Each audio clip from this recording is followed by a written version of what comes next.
رسول اللہ صلی اللہ علیہ وسلم نے اس وقت جب آپ کے گرد صحابہ کی ایک جماعت بیٹھی ہوئی تھی فرمایا کہ مجھ سے بیعت کرو اس بات پر کہ اللہ کے ساتھ کسی کو شریک نہ کرو گے، چوری نہ کرو گے، زنا نہ کرو گے، اپنی اولاد کو قتل نہ کرو گے،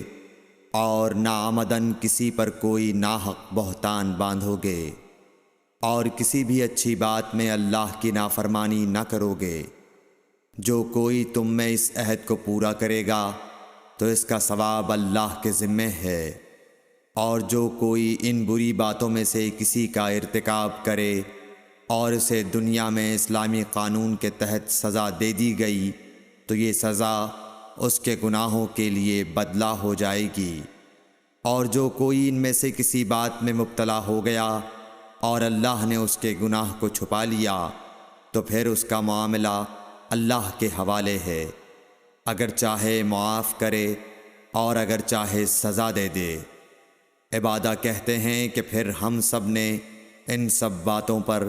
آپ صلی اللہ علیہ وسلم سے بیعت کر لی۔ صحیح بخاری حدیث نمبر 18۔